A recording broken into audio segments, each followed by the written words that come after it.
It's bright here. Yeah? Yahweh, you have a decision to make. What decision? Are you going to leave your creation to its own devices, or are you going to interact with it? I definitely want to interact with it. You didn't even hesitate to answer. So? So, you already know how you intend to interact, don't you? Yeah, I've got a plan. Such a thing is not to be taken lightly, Yahweh. Do you plan to reveal your true nature to your creation? Of course. How will you do that? I'm gonna do it over there. Come, let's take a closer look, shall we?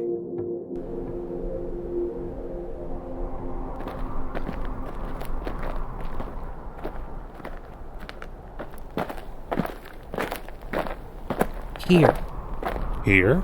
Only here? Yeah. This general area. This is where I'm gonna reveal myself to my chosen people. And give them my commands. I see. And what will be your goal in doing this? To be loved and It's okay. You can tell me. and worshipped, And if they don't? then they'll perish. Yahweh, follow me.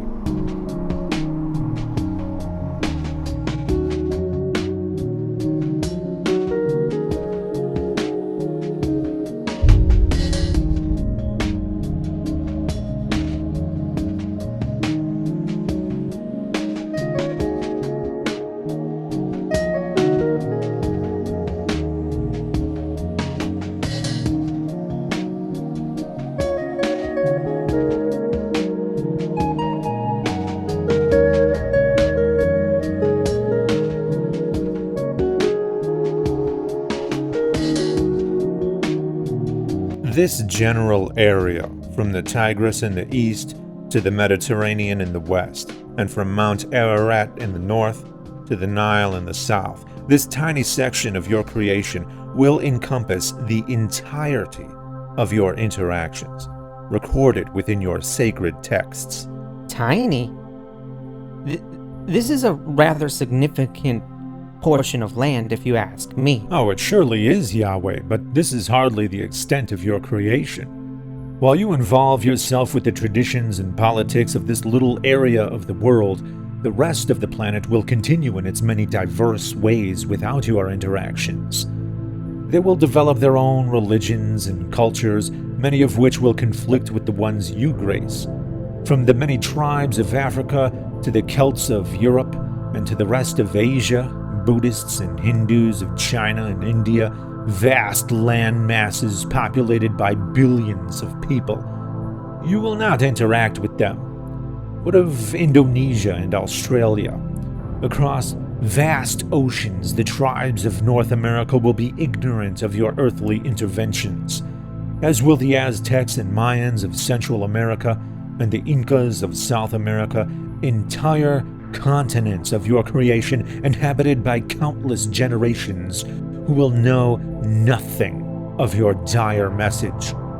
In fact, they'll each invent their own versions of gods who will echo their specific cultural values, no differently than your chosen people will echo yours, so you will seem like just another invented god, sharing the same cultural values as the people in the one area with which you will interact.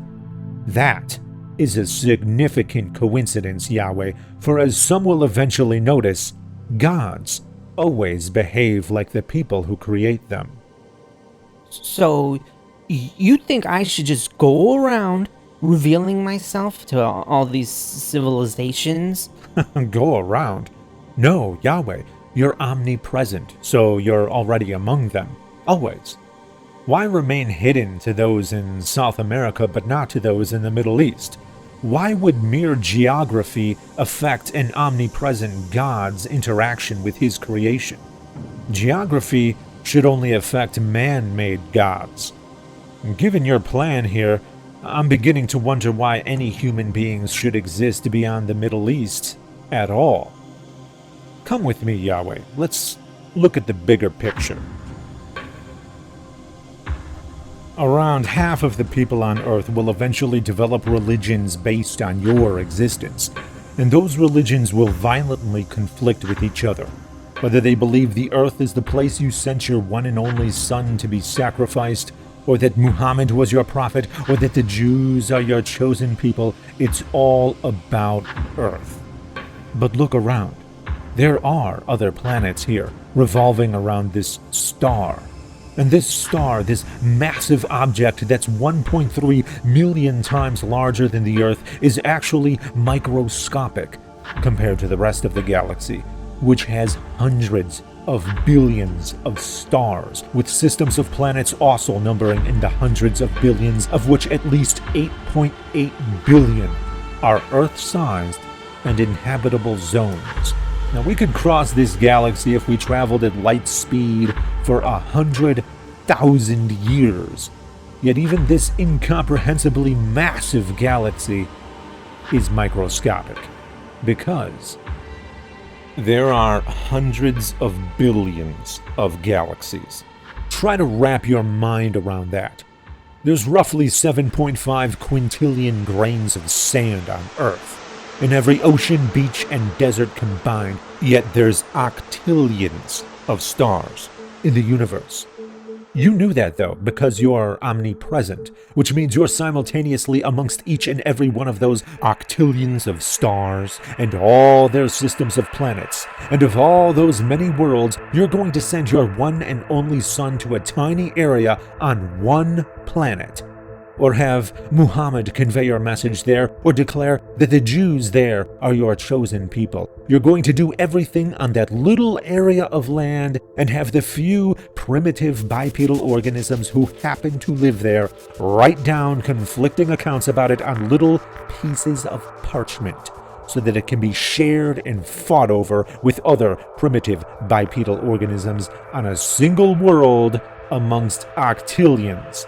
That will be the extent of your sacred recorded interactions with this massive creation. Tell me, Yahweh, why have you decided to limit yourself this way? Because I wanted it to be a clockwork universe. You see how precise it is? It all runs automatically. If I wanted to do that, then this is how it needs to be. But you're God. Yeah? So? You have unlimited power, so you need the universe to run automatically to what end? You don't need to concentrate, you don't need to conserve energy, you don't need to devote time or resources elsewhere because you have unlimited time, unlimited resources. Yahweh, one day, people will be able to look beyond Earth. And where once they thought they'd find you, instead they're going to find countless other worlds and stars and galaxies. They're going to find a clockwork universe, automatic, running and dying, all on its own according to the laws of nature, without requiring an omnipresent, omniscient, omnipotent, omnibenevolent, spaceless, timeless, supernatural being to run anything.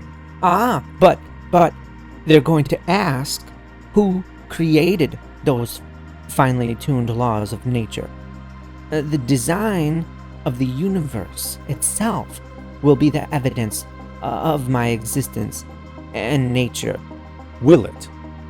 The question of fine-tuning will be inevitable, indeed, because each and every unknown that was attributed to your doing will eventually be discovered to be nature's doing. The question itself, however, will lead to an infinite regress. Why would you need to finely tune the laws of nature unless you are being restricted by some other laws beyond your control? And who created the laws that govern the necessity for God to fine-tune the laws of nature? If these laws dictated the nature of your creation, then how could you be called omnipotent? How could you be called God if your creation could only be created in one kind of way? If the laws of nature could only be one kind of way to permit life, and if the universe runs all on its own, then what does it need with a god? Because if that's the case, then you didn't actually design anything. You merely followed a set of instructions. Whose instructions? The presence of an all-powerful God doesn't explain anything at all. In your current state, I'm afraid you are ridiculously superfluous. Okay. Then, what would be a better way to fulfill my plan? I don't think you really want to hear the answer to that. I do. Just tell me. First, treat people equally. Do not have a chosen people and do not rely upon flawed human beings to spread your message, for they will corrupt it to achieve their own ends. Instead, you yourself should convey your message to everyone in your creation equally, with consideration to their unique standards across all 7 continents on Earth and everywhere on every other planet with intelligent life. That way, there could be no misunderstanding or deception regarding your message. Do not attempt to convince or coerce people to love you through rewards or punishments. It's not real love if it's not born of one's own volition. Do not make a clockwork universe. Create a universe that demands your presence and interaction in order to run, so that it will make absolutely no sense unless you are there to run it as an integral cog in the machine. That way, when people say the universe, they will not see an automatic universe like it is now, running and dying all on its own. They'll see a universe in which you are completely inextricable and undeniable. And if I just keep the universe the way it is? This is the incomprehensibly vast and indifferent universe that is exactly what we would expect to see if left to its own devices, ungoverned by any gods. And the many religions of Earth are exactly what we would expect to see of humans who utilized invented gods to achieve their own human ends. If you truly cared to commune with your creation, then you've gone about it in the exact opposite of the way you should have. Curious, isn't it, God? God?